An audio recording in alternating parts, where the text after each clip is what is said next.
दोस्तों, welcome to the useful common info channel. और आज हम देखेंगे कि यदि आप कोई फॉर्म फिल कर रहे हो और आपको अपना फ़ोटो या फिर सिग्नेचर उस साइट पे अपलोड करना है, तो उसमें कभी कभी विड्थ एंड हाइट और केबी का इशू आ जाता है कि इतने केबी की होनी चाहिए इमेज या फिर इतने विड्थ एंड हाइट का होना चाहिए पिक्सल में।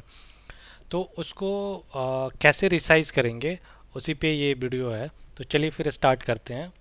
तो मेरे पास एक डमी इमेज है ना। तो ये पहले से मेरे पास एक डमी इमेज है। इसका आप विड्थ एंड हाइट, मैं इसके प्रॉपर्टी से आके आपको इसका विड्थ एंड हाइट दिखा देता हूँ। तो अभी इसकी जो साइज़ है वो 44.7 है, जो कि डिस्क में इसका राउंड फिगर में 48 केवी दिखा रहा है साइज़। यदि आप इसके डिटेल्स में आते हैं तो डिटेल्स में इसकी जो अभी विड्थ एंड हाइट है वो 800 विड्थ है और 917 हाइट है इसकी, है ना। तो इसको अभी ओके कर लेते हैं और इसको ओपन करते हैं पेंट में। तो इस सबसे पहले आप उसको फ़ोटो पे आना है। फ़ोटो पे आके आपको राइट क्लिक करना है और राइट क्लिक करने के बाद से ओपन विथ पेंट कर लेना है। पेंट चूँकि इनबिल्ड सॉफ्टवेयर है जो ऑपरेटिंग सिस्टम के साथ ही आता है, तो आपको कोई सॉफ्टवेयर की ज़रूरत नहीं होगी इसमें। अब यहाँ पे पेंट में आने के बाद से आप होम पे क्लिक करेंगे। होम पे क्लिक करने के बाद से आ जाएंगे रिसाइज में। रिसाइज में यहाँ पे अपने को दो ऑप्शन दिखते हैं, परसेंटेज एंड पिक्सेल्स। तो हम दोनों को एक एक करके देखेंगे। अब परसेंटेज में ये इसका कॉन्सेप्ट ये है, और यहाँ पे ये आपको एक चेक बॉक्स दिखता है, मेंटेन एस्पेक्ट रेशियो। इसका मीनिंग ये है कि जो आपका इमेज है और जो भी यहाँ पे आप परसेंटेज सेट कर रहे हैं, जो भी परसेंटेज का आप रेशियो इमेज का बना रहे हैं, ये उसके अकॉर्डिंग रेशियो में ही इसको कम और मतलब रिसाइज करेगा उसको, है ना। जैसे कि मान के चलो मैं यहाँ पे 80 करता हूँ, ठीक है। तो बाय डिफ़ॉल्ट हाइट इसकी 100 है, मैंने यहाँ पे 80 किया तो 100 माइनस 80 20 आता है अपने पास। सो ये इमेज जो है, जो अभी ओरिजिनल इसकी साइज है, उसका 20% छोटा हो जाएगा, है ना।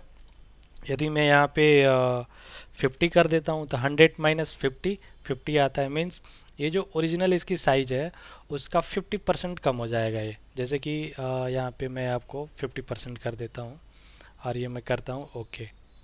ये हो गया इसका 50%। यदि आप और छोटा करना चाह रहे हो, फिर से आप आओगे होम पे, रिसाइज पे क्लिक करोगे। रिसाइज पे क्लिक करने के बाद से अगर अब मैं इसका 80 या फिर 50% करता हूँ यहाँ पे, तो जो ये ओरिजिनल इमेज, अभी जो इमेज है इसका 50%, 100 माइनस 50 इक्वल टू 50 मीन्स ये अपने इमेज का जो है इसका 50% हो जाएगा, मतलब इसके आधे का हो जाएगा। जैसे ही मैं ओके करूँ तो ये देखो इसके आधे इमेज का हो गया। अगर इसको आप इतने में ही सेव करना चाह रहे हो, मतलब ये आप पे डिपेंड करता है कि आप कितना उस इमेज के साइज़ को छोटा करना चाह रहे हो। जैसे कि यहाँ पे 44.7 KB की इमेज है, अगर मैं इतना छोटा करके इसको सेव करता हूँ, यहाँ पे सेव एज पे आके आपको फाइल पे आना है, सेव एज पे आके जेपीजी पे क्लिक करना है और एक नए नेम से मैं इसको सेव करता हूँ, रिसाइज। और मैं यहाँ कर देता हूँ सेव। अभी यहीं पे आप देख सकते हो जो अभी इसकी विड्थ एंड हाइट हो गई है 200 × 230, और साइज इसकी 9.2 KB हो गई है। और ओरिजिनल साइज इसकी थी 44.5 के अराउंड।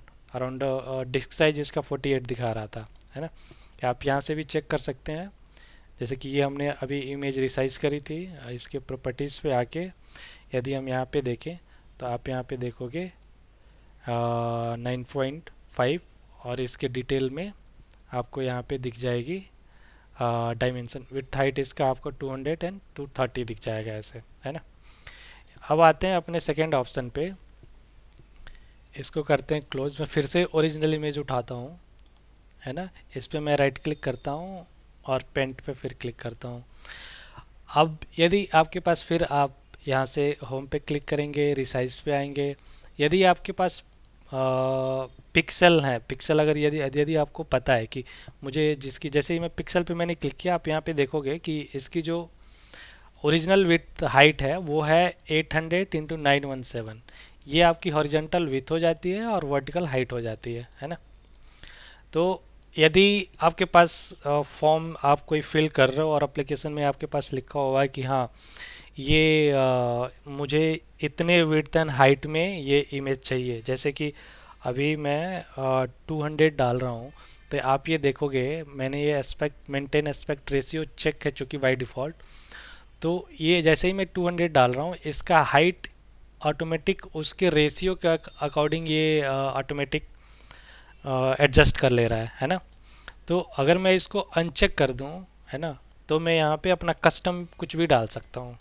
लेकिन उस केस में होता ही है कि ये जो इमेज है थोड़ा सा डिस्टॉर्ट हो जाता है, मतलब ख़राब हो जाता है, मतलब इसके विड्थ हाइट प्रॉपर मैच नहीं करते हैं।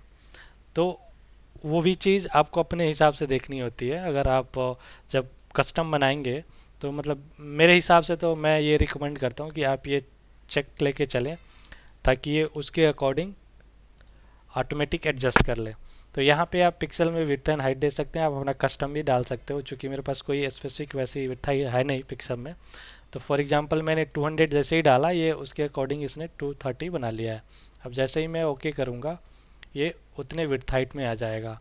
उसके बाद से फिर से अगर मैं इसको सेव करूँ, सेव एज में जाके जेपीजी से रिसाइज टू नेम दे मैं दे देता हूँ इसका, और मैं इसको सेव करता हूँ। और रिसाइज टू में आप इसका विड्थ हाइट देख सकते हो,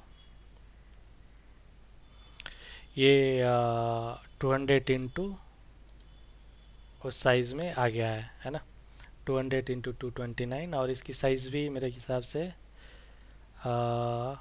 8.91 KB की हो गई है, 8.91 करेक्ट। तो इस तरीके से ये आपके पेंट में भी यहाँ दिखा देगा, जो भी आप विड्थ हाइट करोगे यहाँ पे ये साइज दिखा रहा है।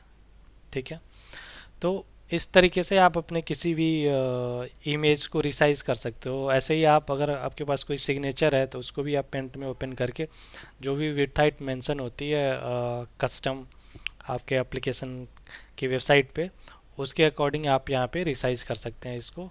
और फिर उस इमेज को आप वहाँ पे इजीली अपलोड कर सकते हैं। तो ये एक छोटी सी इन्फॉर्मेशन थी, मुझे लगा कि ये आपके साथ शेयर करना चाहिए, तो मैंने शेयर कर दी। ये वीडियो आपको अच्छी लगी हो तो please like share and subscribe to my channel. और मेरा वीडियो देखने और सुनने के लिए बहुत बहुत धन्यवाद।